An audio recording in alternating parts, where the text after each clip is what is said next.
Hello guys, ndabasuhuje cyane. Uyu basuhuza muri kumwe aka kanya kuri iyi channel ni Modern Boy, Mobisi Clever.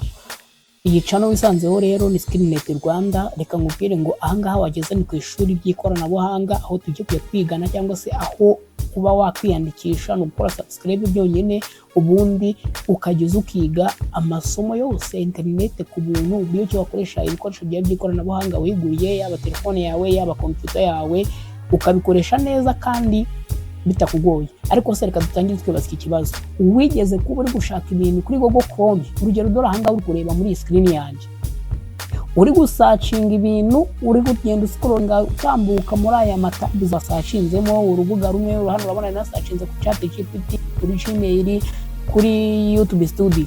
Noneho mu gihe uri kugenda ugiye kubona, ubona ino ChatGPT urayifunze, n'iyi ngiyi yindi urayifunze, usigaye wifashe mu mutwe kwibaza ngo ariko se kuko ibintu narinde gushaka cyangwa se ibintu nari nasize hariya by'ingenzi byari kumfasha muri ubushakashatsi narinde gukora, ndaza kubikura. Yenda wari ugiye guhita bishyira kuri nimero uri gukoresha ChatGPT, ugiye kuyandika ngo uyoherereze umuntu by'impanuka, ukabona urayifunze, ugatangira kwibaza se none ndabikura hehe, urabigenza ute? Ugasanga biragucanze. Igisubizo rero nta kindi, dore ngiki nakikuzaniye. Niba uri gukoresha computer yawe ikoresha Windows, uzahita uza wihuta cyane ujye kuri keyboard yawe ukandi buto yanditseho control. Numara kuyikandaho ukande kuyiyo hejuru yayo yitwa shift, nurangiza ukande ku nyuguti ya ta cyangwa se t, byose ubikandireho ubwicyari uzabikurikiranya gutyo mbivuze. Urabona ndabikanze bwa mbere ya Gmail, urabona ngiyi yagarutse. Yes, iragarutse. Noneho uzongere ukandeho control plus shift, wongere ukandeho kuri t. Urabona na ya ChatGPT yanjye isigaruka, kandi iyi garutse igarukana na bya bindi. Nuko ngewe ahangaha akanya ndi kubikora na internet nakoresheje kugira ngo wenda mbe gusacinga kwa kukwigisha nyine, wowe nubikoraho ibyo wasacinze ubundi bizaba bihari, naho bizaba byagiye bizaba bigihari. Noneho rero ikintu cy'ingenzi nakubwira, urugero urabona akandi kantu kubwenge nshaka kukwigisha uyu munsi. Urabona izi tabs ziri ahangaha, uri kuzireba ukuntu zingana: 1 2 3 4 5.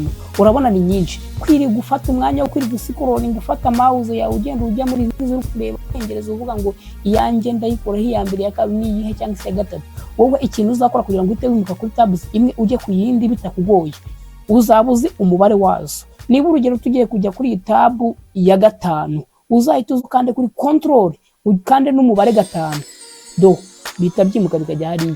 Wongera ukande control kuri 1 ihita iza ku ya mbere, nukanda 2 bite bijye ku ya 2, nukanda 3 bijye ku ya 3, nukanda control plus 4 bijye ku ya 4, control na 5 n'undi bisore ku ya 5. Noneho urakanda ukageza ku 8 bitewe na tabs ufite.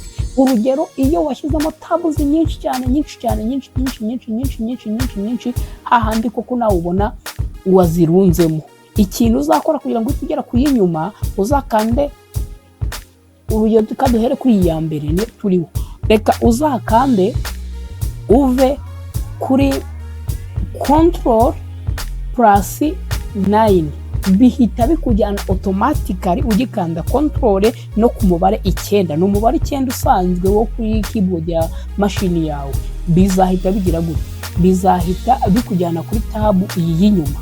Urabona turi ku yinyuma, niho bise binjyana kandi turi kuri iyi ya mbere. None nyikanda kuri control plus 9 bita binjyana hehe?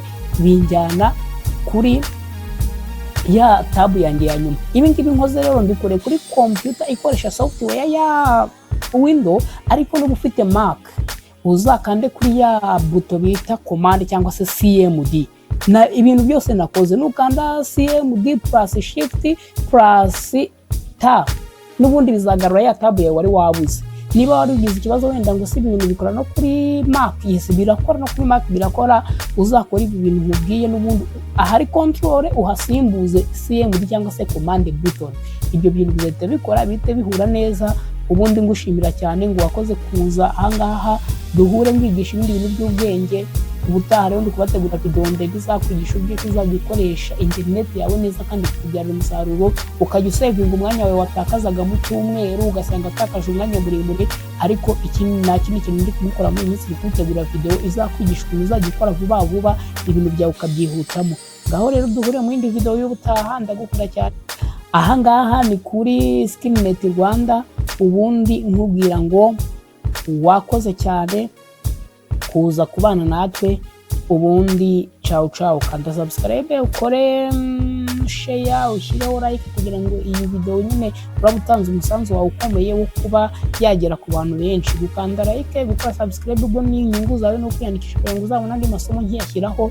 Ukanda share ni ukusangiza ubumenyi abandi. Kuko iyi Skillnet Rwanda ni ishuri ry'abanyarwanda bose n'ibindi wese yumva ikinyarwanda unabyifuza, bidakuyeho yuko nuzaba ukeneye amasomo y'icyongereza, I will be teaching you in English even. Ntacyo bitwaye, I can be teaching you in that language in order to reach outside the Rwanda audience. Yes, ndabakunda cyane. Ciao ciao.